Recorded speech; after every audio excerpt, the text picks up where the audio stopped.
بسم اللہ الرحمن الرحیم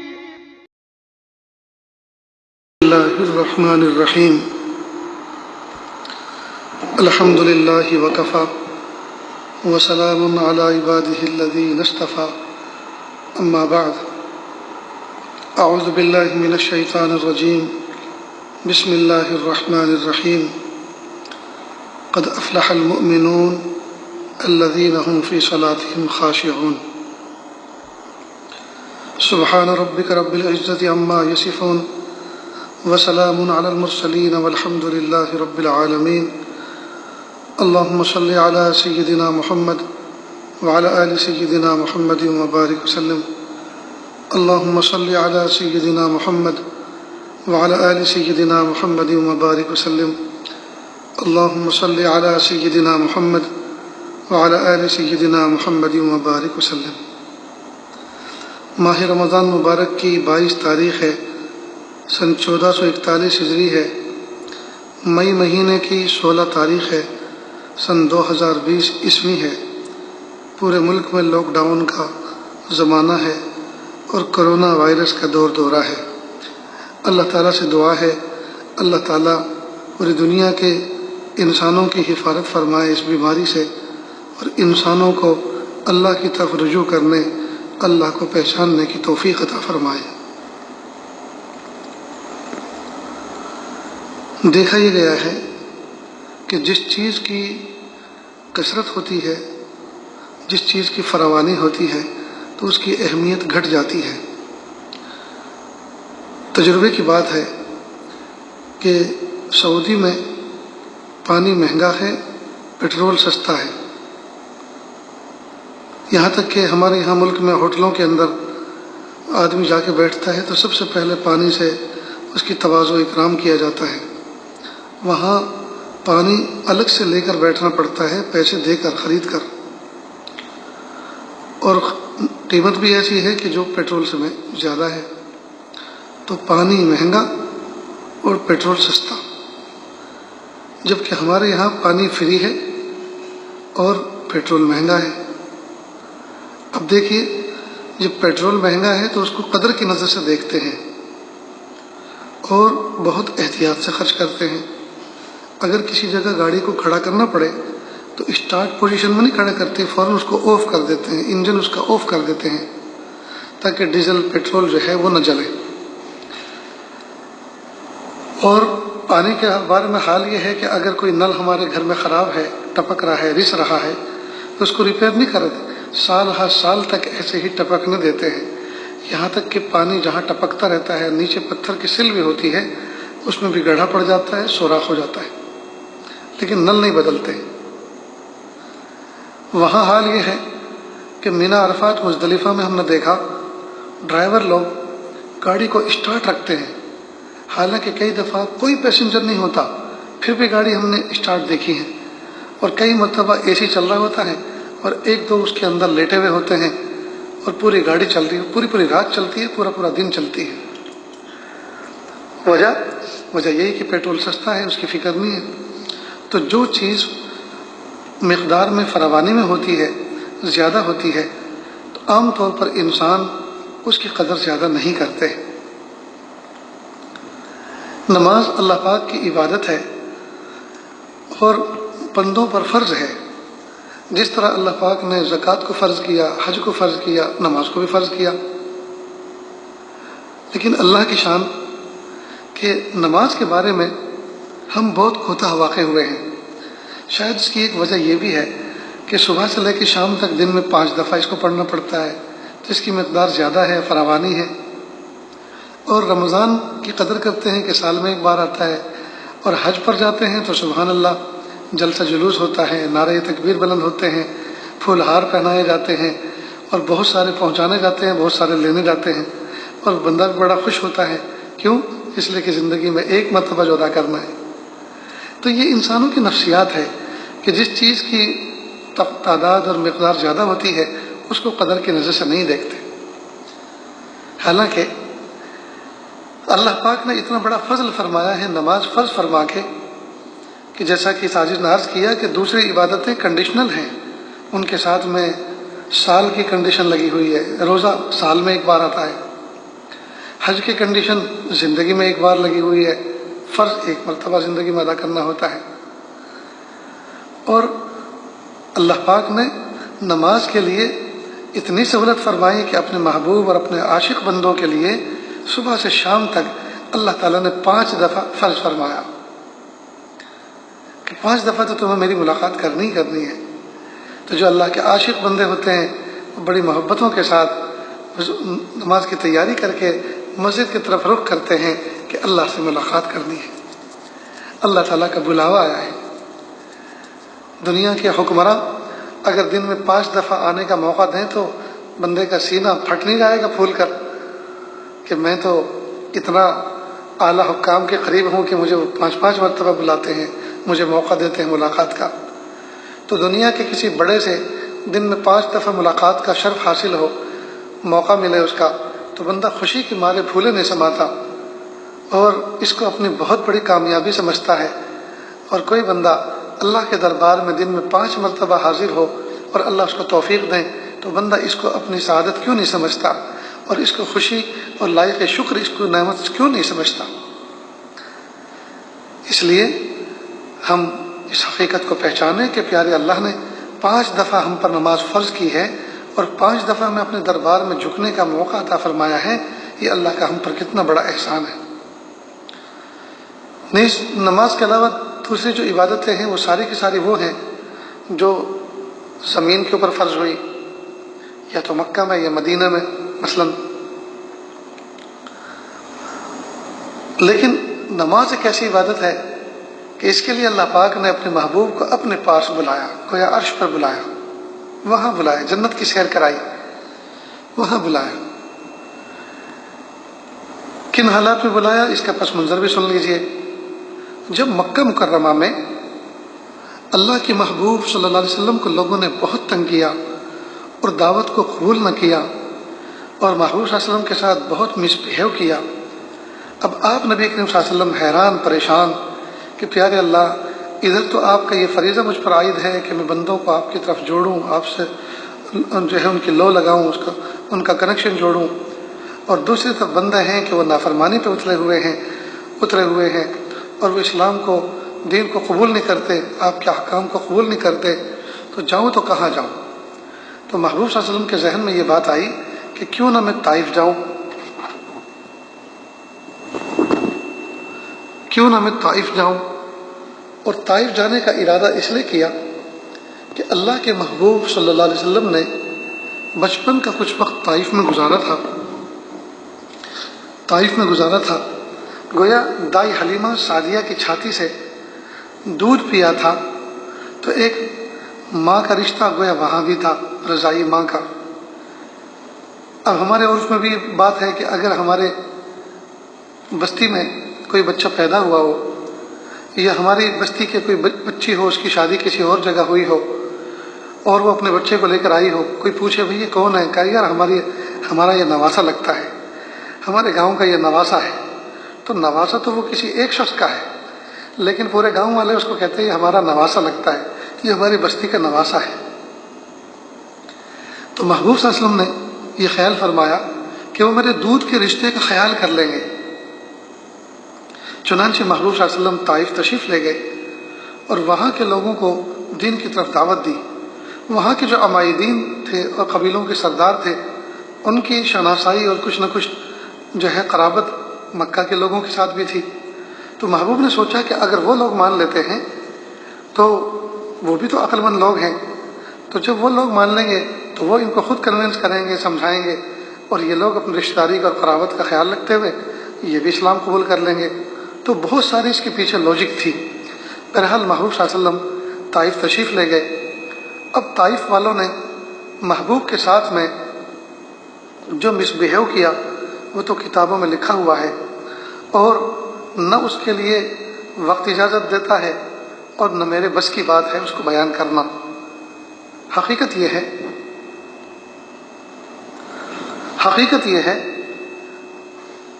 کہ اللہ کے محبوب صلی اللہ علیہ وسلم جب طائف تشریف لے گئے جب محبوب صلی اللہ علیہ وسلم طائف تشریف لے گئے تو آپ نبی کریم صلی اللہ علیہ وسلم نے جب ان کو دعوت دینا شروع کیا اور سمجھانا شروع کیا تو ان لوگوں نے اوباش پیچھے لگا دیے، محبوب کو ستایا، تکلیفیں دیں، محبوب لہو لہان ہوئے، ایک موقع پر بے ہوش ہو کر گر گئے۔ نتیجہ یہ ہوا کہ محبوب صلی اللہ علیہ وسلم کو اتنی تکلیف پہنچی اور اتنی اذیت پہنچی کہ ایک مرتبہ عائشہ صدیقہ رضی اللہ تعالیٰ عنہ نے آپ نبی کریم صلی اللہ علیہ وسلم سے مدینہ منورہ میں پوچھا، میرے محبوب صلی اللہ علیہ وسلم آپ کی زندگی میں سب سے کڑا اور سب سے سخت دن کون سا تھا؟ تو آپ نبی کریم صلی اللہ علیہ وسلم نے گردن جھکائی اور سر اٹھایا اور کہا، یا عائشہ لا اشکو، اے عائشہ میں اللہ کا کوئی شکوہ نہیں کرتا، لیکن طائف کے میدان میں، طائف کے گلیانوں میں جو مجھے تکلیف پہنچائی گئی تھی وہ مجھے آج بھی یاد ہے۔ تو محبوب صلی اللہ علیہ وسلم کا حساس دل اور قلب مبارک جس کا درد مدینہ کے خوشیوں کے زمانے میں بھی محسوس کرتا ہو تو اندازہ کریں کہ وہ تکلیف کتنی بڑی تکلیف ہوگی۔ تو اللہ کے محبوب صلی اللہ علیہ وسلم کا جسم لہو لہان ہوا، جسم تار تار ہوا، آپ صلی اللہ علیہ وسلم بے ہوش ہوئے۔ اس کے بعد آپ نبی صلی اللہ علیہ وسلم مکہ مکرمہ تشریف لائے۔ جب مکہ مکرمہ تشریف لائے جسم تار تار ہو چکا تھا، ٹوٹ چکا تھا، زخموں سے دل چھلنی ہو چکا تھا۔ یوں مؤرخین نے یہ تو لکھا ہے کہ محبوب کے قدم مبارک لہو لہان ہو گئے تھے اور جوتی مبارک، نالین مبارک خون سے تر ہو گئے تھے اور پنڈلی پہ اتنے زخم تھے اور ایسا تھا، یہ سب تو بیان کیا، لیکن محبوب صلی اللہ علیہ وسلم کے قلب مبارک پر جو زخم پہنچے تھے اور جو تکلیف تھی اس کو کس نے دیکھا تھا؟ اس کو تو میرے پیارے اللہ ہی دیکھ رہے تھے نا۔ لہذا اللہ رب العزت نے اس واقعے کے کچھ دن کے بعد اللہ پاک نے اپنے محبوب صلی اللہ علیہ وسلم کو اپنے پاس بلایا اور جنت کی سیر کرائی۔ یوں سمجھیے جیسے کسی علاقے کے اندر سختی ہو، تنگی ہو، فساد ہو گیا ہو اور املاک چل گئی ہو اور لوگ پریشان ہو، تو عام طور پر یہ ہوتا ہے کہ جو خوشحالی کے جگہ میں اور پرامن جگہوں پہ جو لوگ رہتے ہیں وہاں کے لوگ اپنے اس عزیز کو، اپنے بھائی کو، رشتہ دار کو وہ دعوت دیتے ہیں کہ آپ ہمارے ہاں آ جاؤ اور ہم جو ہیں آپ کی کیئر کریں گے، جان بچی لاکھوں پائے، آپ اس کی فکر مت کرو کارخانہ جل گیا، اس کی فکر مت کرو گھر جل گیا، اللہ پاک نے جان بچا دی، یہی کافی ہے، آپ جو ہے بالکل پریشان نہ ہوں اور آپ ہمارے پاس آ کر ٹھہریں۔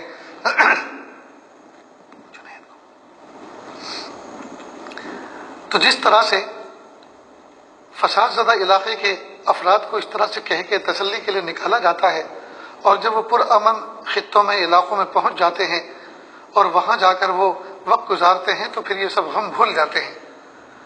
تو محبوب صلی اللہ علیہ وسلم کو طائف کے میدان میں جو دل کے اوپر زخم لگا، اللہ پاک نے اس کی مرہم پٹی کے لیے اور محبوب صلی اللہ علیہ وسلم کے اشک شوئی کے لیے اپنے پیارے محبوب کو اپنے پاس جنت میں بلایا، عرش پر بلایا۔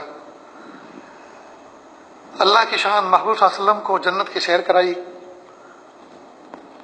اور امت کے بارے میں جزا و سزا کے فیصلوں سے باخبر کیا، اس کا ضابطہ بتلایا۔ اور جب محبوب صلی اللہ علیہ وسلم واپس ہوئے تو اللہ رب العزت نے محبوب صلی اللہ علیہ وسلم کو ایک تحفہ دیا۔ جس طرح کوئی خوشحال دوست اپنے دوست کو اپنے گھر پہ بلاتا ہے تو جب روانہ ہوتا ہے، واپس ہوتا ہے، تو اس کو خالی ہاتھ نہیں بھیجتے بلکہ ہاتھوں میں تحفے ہوتے ہیں اور اس کی جیب بھری ہوئی ہوتی ہے اور دل خوشیوں سے امڑ رہا ہوتا ہے۔ تو اللہ رب العزت نے محبوب صلی اللہ علیہ وسلم کو واپسی پر نماز کا تحفہ دیا۔ اللہ کی شان، اب وہ نماز پہلے 50 وقت کی تھی، پھر جو ہے بار بار درخواست کرنے پر وہ پھر 5 وقت کی ہوئی، وہ اس کی ایک الگ سے جو ہے داستان ہے۔ بس اس عاجز کو تو یہ بتانا تھا کہ جو نماز ہم 5 دفعہ دن میں پڑھتے ہیں، اللہ تعالیٰ نے اس کو دینے کے لیے اسپیشل محبوب صلی اللہ علیہ وسلم کو جنت کی سیر کرائی، وہاں کا سفر کرایا، اور یہ فرش پر جو ہے فرض نہیں ہوئی بلکہ عرش پر دی گئی۔ تو یہ تحفہ مخصوص ہے، یہ امپورٹڈ تحفہ ہے،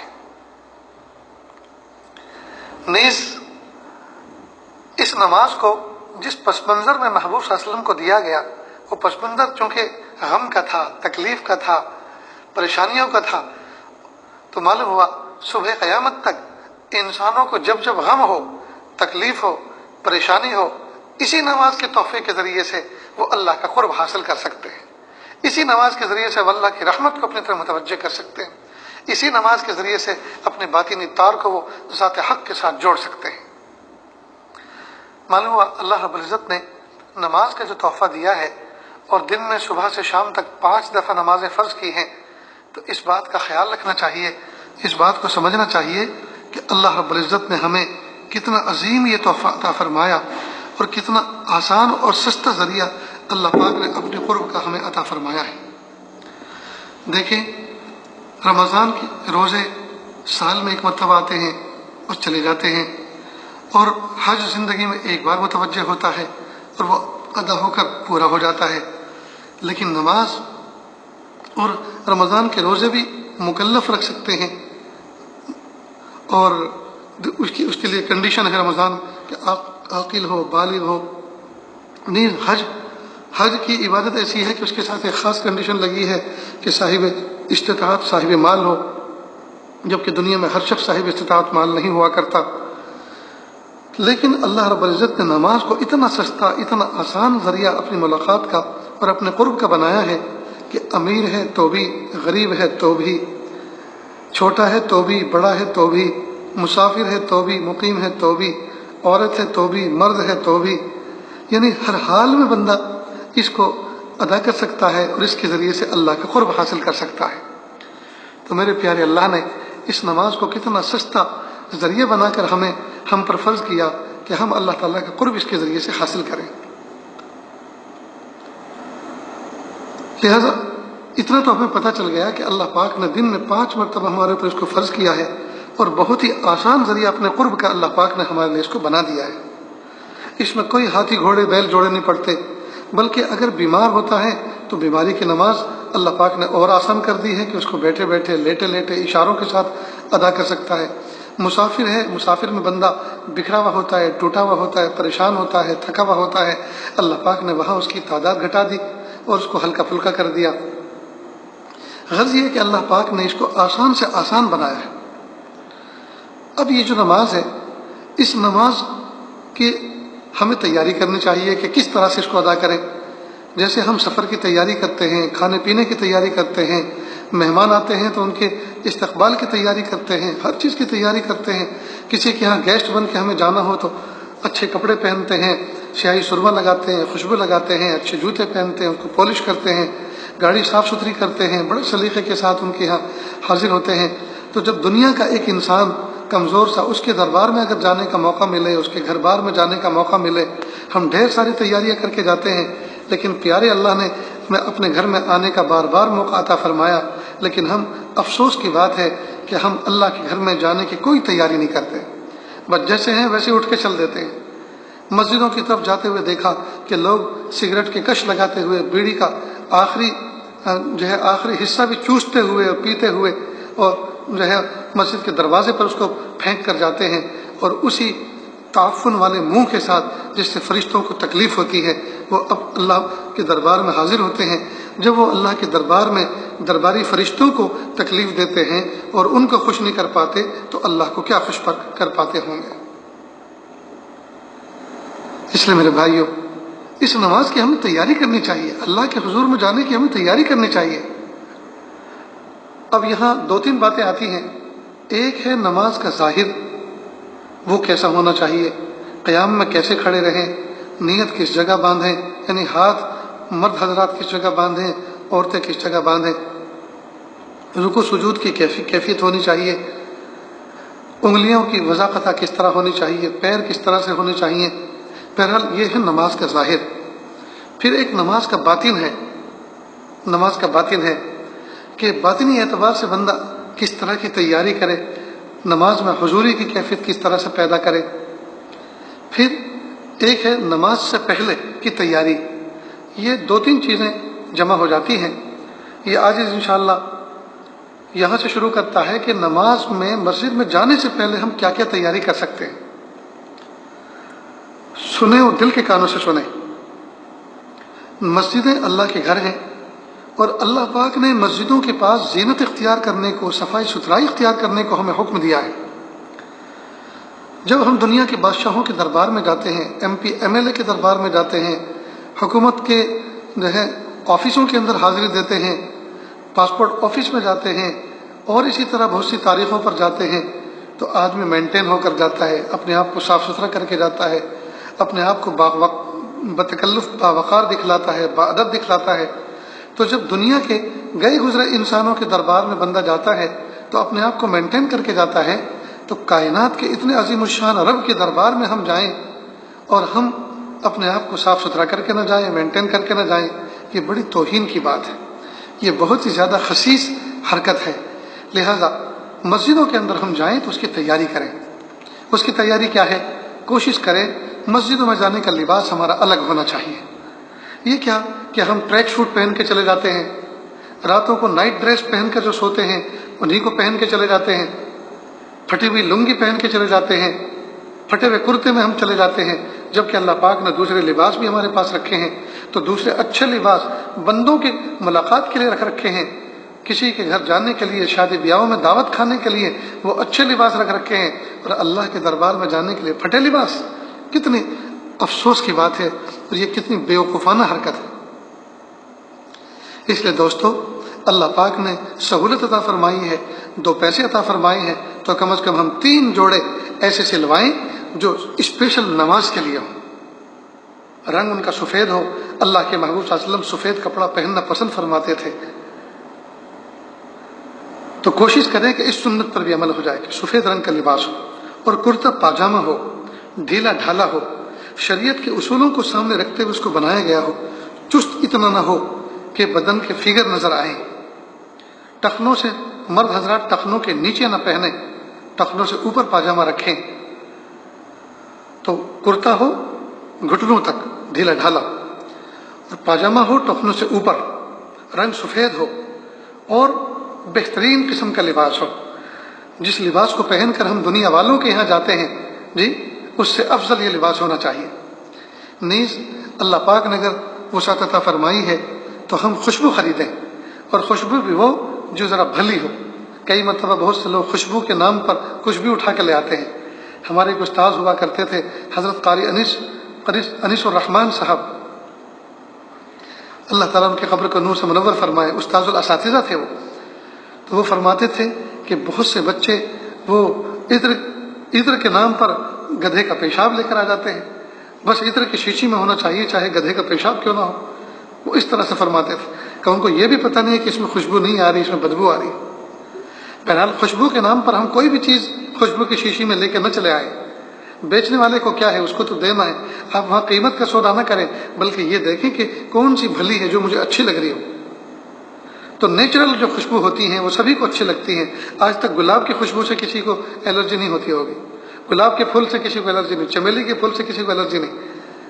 بہرحال تو ایسی نیچرل خوشبو ہونی چاہیے. عود ہے، اسی طرح سے گلاب ہے، چمیلی ہے، موگرا ہے، یہ اور لائٹ خوشبو ہو، یعنی بہت زیادہ ایسی تیز نہ ہو کہ جس کی وجہ سے لوگوں کو چھینکیں آنی شروع ہو جائیں. تو خوشبو بھی رکھیں. نیز صاف ستھرے رہیں، ان کپڑوں کو صاف ستھرے. اور اللہ تعالیٰ نے اگر سہولت اور موقع عطا فرمایا ہے تو روزانہ غسل کا اہتمام کریں. آج کل گرمی کے دنوں میں تو آدمی اس موسم میں تو 2 مرتبہ غسل کر لینا چاہیے، اس لیے کہ جب پسینہ جسم میں سما جاتا ہے اور وہ کپڑوں کے اندر جو ہے رچ بس جاتا ہے تو پھر تھوڑی دیر کے بعد اس کے اندر بو آنی شروع ہوتی ہے. اور یاد رکھیں ایذاء مسلم حرام ہے، مومن کو تکلیف پہنچانا حرام ہے. تو اب جب ہم جماعت کی نماز میں شامل ہوں گے اور ہمارے دائیں بائیں لوگ ہم سے گھن کریں گے، تکلیف سے پریشانی اٹھائیں گے، تو بتائیے ہم اللہ کو کیا راضی کر پائیں گے جبکہ بندوں کو ہم نے تکلیف پہنچا دی ہے. تو ہم لباس کی تیاری کریں اور لباس ہمارا صاف ستھرا ہونا چاہیے. نیز خوشبو کا اہتمام کریں. کوشش اس بات کی کریں کہ ہم وضو اپنے گھر سے کر کے چلیں. اب یہ وضو کیا چیز ہے ذرا اس کو سمجھیں. وضو جو ہے اللہ تعالیٰ کی رضا کی نیت سے اپنے کچھ اعضائے وضو کو دھو لینے کا نام وضو ہے، یعنی اس پر مخصوص طریقے سے پانی بہانے کا نام وضو ہے۔ وہ اعضاء کون سے ہیں؟ بھائی کوہنیوں سمیت دونوں ہاتھ دھونا، پیشانی کے بالوں سے ٹھوڑی کے نیچے تک، ایک کان کے لو سے دوسرے کان کے لو تک اس پورے چہرے کو دھونا مل مل کر، سر کا مسح کرنا، چوتھائی سر کا مسح کرنا، پیروں کو دھونا، یہ 4 ہیں، 4 فرض ہیں گویا، اور دیگر اس میں سنت ہے کہ گٹوں تک آدمی پہلے ہاتھ دھوئے، جی، اس کے بعد کلی کرے، پھر ناک میں پانی ڈالے، اس کے بعد چہرے کو دھوئے، پھر ہاتھوں کو دھوئے، پھر سر کا مسح کرے، اور خوب اچھی طرح سے مل مل کے پیروں کو دھوئے۔ تو جو فرض ہے اس کے علاوہ جو ہے جو میں نے آپ کے سامنے بیان کیا وہ باقی سنتیں ہیں۔ عجیب بات، جب بندہ وضو کر لیتا ہے، یعنی پانی کو اپنے اعضائے وضو پر اچھی طرح سے بہا لیتا ہے سنت طریقے کے مطابق، تو اللہ تعالیٰ ان اعضاء کو ایک چمک عطا فرماتے ہیں، ایک نور عطا فرماتے ہیں۔ ان اعضاء پر اللہ پاک ایک نور کی لیئر طاری کر دیتے ہیں، اور جب بندے کا وضو ٹوٹ جاتا ہے تو یہ نور کی لیئر جو ہے ختم ہو جاتی ہے، نور کی یہ چادر اڑ جاتی ہے۔ اس کو ایسے سمجھیے جیسے کہ آپ نے اپنے روم کے اندر 4 بلب روشن کیے، اب پورے کمرے کے چاروں کونے روشن ہو گئے، اور لائٹ کی سوئچ اگر آپ آف کر دیں تو پورے کمرے میں اندھیرا ہو جاتا ہے۔ تو اللہ پاک نے 4 فرض بنائے ہیں وضو میں کہ ہم ان 4 فرضوں کو پورا کریں، پانی کے ذریعے سے ان کو جو ہے صاف کریں ان اعضاء کو۔ تو یہ 4 فریضے ادا کرنے کے بعد اللہ پاک اعضائے وضو پر نور کی ایک لیئر جو ہے طاری کر دیتے ہیں، نور ایک منڈ دیتے ہیں، اور جب وضو ٹوٹ جاتا ہے تو اللہ پاک یہ لیئر ختم کر دیتے ہیں، گویا لائٹ چلی جاتی ہے، سوئچ آف ہو جاتی ہے۔ عجیب بات کہ جب نور کی یہ لیئر چلی گئی تھی، وضو ٹوٹ گیا تھا اور نور رخصت ہو گیا تھا، تو اب یہ کبھی نہیں ملنا چاہیے، لیکن قربان جائیے اللہ پاک نے اس نور کو دوبارہ اپنے آپ سے کنیکٹ کرنے کے لیے اللہ پاک نے وضو کو فرض فرمایا کہ تم وضو کر لو، یہ نور میں تمہیں دوبارہ عطا کر دوں گا۔ سبحان اللہ العظیم۔ تو ہم وضو کر لیتے ہیں تو نورانی بن جاتے ہیں۔ اللہ کے نبی صلی اللہ علیہ وسلم نے فرمایا الوضو سلاح المومن، وضو تو مومن کا ہتھیار ہے۔ اب کوئی کہے کہ یہ دکھتا تو ہے نہیں، ہتھیار تو دکھنا چاہیے، تو کہا جس کے لیے ہتھیار ہے وہ بھی کہاں دکھتا ہے؟ یہ ہتھیار ہے شیطان کے خلاف۔ جو بندہ باوضو ہوتا ہے شیطان کے شر سے اللہ پاک اس کی حفاظت فرماتے ہیں۔ جو جیسا دشمن دکھتا نہیں ہے ایسے اس کا ہتھیار بھی دکھتا نہیں ہے، لیکن ہے ہتھیار۔ محبوب نے جو فرمایا وضو سلاح المومن، وضو تو مومن کا ہتھیار ہے۔ نیز دیکھا یہ گیا ہے کہ جو بندہ باوضو ہوتا ہے اس کا رجوع تلاوت کی طرف ہوتا ہے، اس کا رجوع دینی کتابوں کی طرف ہوتا ہے، اس کا رجوع نماز پڑھنے کی طرف ہوتا ہے، اس کا رجوع تسبیح پڑھنے کی طرف ہوتا ہے، یعنی طبیعت آٹومیٹک مائل ہو جاتی ہے اللہ کے قرب کی طرف، اللہ کے قرب کو ڈھونڈنا شروع کرتی ہے۔ گویا روح جو ہے، روح کو جوش آتا ہے، روح جوش مارتی ہے اللہ کا قرب حاصل کرنے کے لیے۔ برخلاف جو بندہ باوضو نہیں ہوتا اس پر غفلت طاری ہوتی ہے، اس پہ غفلت طاری ہوتی ہے، وہ سیل فون کے تماشے کرتا ہے۔ باوضو آدمی فلم نہیں دیکھتا، باوضو بلو فلمیں نہیں دیکھتا، باوضو ننگی تصویریں نہیں دیکھتا، باوضو بندے کو خود حیا آتی ہے اور وہ شرماتا ہے، ارے ابھی وضو کر کے آیا ہوں، ابھی تو اعضائے وضو سے پانی ٹپک رہا ہے، اور پھر تو اپنے نفس کو مخاطب کر کے کہتا ہے پھر تو فون میں گھس رہا ہے، پھر تو فون میں گھس رہا ہے۔ ارے تو قرآن پاک کی تلاوت کر، تو تسبیح پڑھ، تو اچھی کتاب کا مطالعہ کر، کوئی بیان سن۔ معلوم ہوا وضو اللہ کی ایک ایسی نعمت ہے کہ وضو کرنے کے بعد بندے کا ایک جو ہے ایک ربط خفی اللہ کی ذات کے ساتھ جڑ جاتا ہے، ایک ربط خفی ہو جاتا ہے، ایک در پردہ ایک رابطہ اللہ کے ساتھ جڑ جاتا ہے، کنیکشن اللہ کے ساتھ ہو جاتا ہے۔ اس لیے کوشش کریں اس بات کی کہ ہر وقت باوضو رہا کریں۔ اب ہر وقت باوضو رہنے کی بہت آسان ترتیب ہے۔ اللہ پاک نے ہمارے زمانے میں اور ہمارے بالخصوص اس ملک میں پانی کی اتنی فراوانی کی ہے، اور آج کل جتنے بھی گھروں کے اندر ٹوائلٹ باتھ روم ہے اکثر اٹیچ ہیں۔ پہلے باتھ روم آتا ہے، اس کے بعد ٹوائلٹ ہوتی ہے، تو یہ اٹیچ ہوتے ہیں، اور باتھ روم میں نل بھی لگا ہوا ہے اور کئی مرتبہ واش بیسن بھی ہوتا ہے، یہ باہر لگا ہوا ہوتا ہے۔ تو جب ہم نے استنجا کیا تو اب ہمارے پیروں پہ ممکنہ چھینٹے آ جاتے ہیں، تو ہم پیروں کو دھوتے ہیں، اور ہاتھ بھی ہمارا بھیگ جاتا ہے بلکہ ہاتھ کو بھی دھوتے ہیں۔ تو وضو کے اندر جو 4 فرض ہیں اس میں 2 تو آپ نے گویا کسی نہ کسی درجے میں ان پہ پانی آپ نے ڈال ہی دیا، ہاتھوں کی بھی ابتدا جو ہے پانی سے ہو گئی اور پیر بھی دھل گئے۔ تو پھر 2 اور ہیں فریضے، ان کو بھی سلیقے سے ادا کر لیں، اور بلکہ پورا سلیقے کے ساتھ وضو جو کر لیں، تو کتنا آسان ہے. تو کوشش کریں آپ یہ معمول بنائیں کہ جہاں استنجے سے آپ فارغ ہوئے فوراً اسی کے ساتھ جسٹ آپ وضو بھی کر لیں. باتھ روم سے نکلنے سے پہلے آپ وضو سے فارغ ہو جائیں اور یہ معمول بنا لیں کہ ادھر استنجا کیا اور ادھر باوضو ہو گئے. تو باوضو ہونے کی جو برکتیں ہیں کہ محبوب نے فرمایا الوضو سلاح المومن، وضو تو مومن کا ہتھیار ہے. تو باوضو رہنے کی جو فضیلتیں ہیں اللہ پاک وہ بھی عطا فرمائیں گے، بہت سے گناہوں سے اللہ حفاظت فرمائیں گے، اور باوضو ہو کر بندہ قرآن پاک کی تلاوت کر سکے گا، ذکر کر سکے گا، اس کا الگ سے لطف ہوگا. تو یہ نماز سے پہلے کی کچھ تیاری بیان کی جا رہی ہے کہ کس طرح سے ہم نماز سے پہلے کی ابتدا کریں اور کس طرح سے جو ہے مینٹین کریں. یہ چند باتیں آج کی مجلس میں کچھ عرض کی گئیں، انشاءاللہ بقیہ آئندہ کل بیان کی جائیں گے. اللہ تعالیٰ کہنے سننے سے زیادہ عمل کی توفیق عطا فرمائے. وآخر دعوانا ان الحمد للہ رب العالمین. بسم اللہ الرحمن الرحیم. اللہم صلی علی سیدنا محمد وعلى آل سيدنا محمد وبارك وسلم. لا أحصي ثناء عليك أنت كما أثنيت على نفسك رب اغفر وارحم وأنت خير الراحمين. حسبي الله لا إله إلا هو عليه توكلت وهو رب العرش العظيم. پیارے اللہ، ہم ظاہر میں آپ کے بندے اور بندیاں ہیں، حقیقت میں نہایت گندے ہیں. اللہ ہمارے دلوں کی گندگی کو دور فرما، ہمیں اپنی بندگی کا سلیقہ عطا فرما، شرمندگی والے کاموں سے ہماری حفاظت فرما، برے دن سے، بری بات سے، بری رات سے، برے انجام سے ہماری حفاظت فرما، سوء خاتمہ سے ہماری حفاظت فرما. اللہ جی، یہ ہاتھ اٹھائے جانے کے قابل نہیں اور یہ زبان کو سوال کرنے کے قابل نہیں. آپ سے نہ مانگے تو کس سے مانگے، آپ سے سوال نہ کرے تو کس سے سوال کرے. ایک کمزور ایک قوی کے دروازے پر، ایک سائل ایک سخی کے دروازے پر، ایک محتاج ایک غنی کے دروازے پر حاضر ہے. میرے پیارے رب، دے دیجئے، اپنی رضا دے دیجئے، اپنی محبت دے دیجئے، اپنی معرفت دے دیجئے، اپنا قرب دے دیجئے، اپنی ولایت دے دیجئے. میرے پیارے رب دے دیجئے، سونے رب دے دیجئے، اچھے رب دے دیجئے. آپ کے پاس نعمتوں کے خزانے ہیں اور آپ کے کسی کام کے نہیں ہیں. آپ نے بنائی ہیں دینے کے لیے اور ہم بیٹھے ہیں لینے کے لیے. اللہ جی دے دیجئے. اور ڈر لگتا ہے کہیں آپ یہ نہ کہنے لگے او بدبختو، او کم نصیبو، تمہاری ہمت کیسے ہوئی کہ تم مجھ سے اتنے بڑے بڑے سوال نعمتوں کے کر رہے ہو؟ کیا تم اس قابل ہو کہ میں تمہیں دوں؟ یہ نعمتیں تو میں نے عمر فاروق کو دی، ابو بکر صدیق کو دی، عثمان غنی کو دی، علی مرتضیٰ کو دی، فاطمہ الزہرا کو دی رضی اللہ عنہم. میرے پیارے رب، یقیناً وہ پاکیزہ آپ کے بندے تھے، آپ نے ان کو عطا فرمائی ہیں. لیکن پیارے اللہ، ہم ہمت کر کے، میرے پیارے اللہ، ہم ہمت کر کے آپ سے یہ درخواست کرتے ہیں. آپ نے جو ہمیں حکم دیا ادعونی استجب لکم، مجھ سے مانگو میں تمہاری دعاؤں کو قبول کروں گا. اللہ جی، اس میں آپ نے کوئی قید تو نہیں لگائی کہ نیک ہوں گے تو دوں گا، بد ہوں گے تو نہیں دوں گا، نیک ہوں گے تو ان کو قریب کروں گا، برے ہوں گے تو ان کو جہنم میں ڈال دوں گا. میرے پیارے اللہ، آپ نے ایسی کوئی تقسیم تو نہیں فرمائی، آپ نے تو مطلق فرمایا.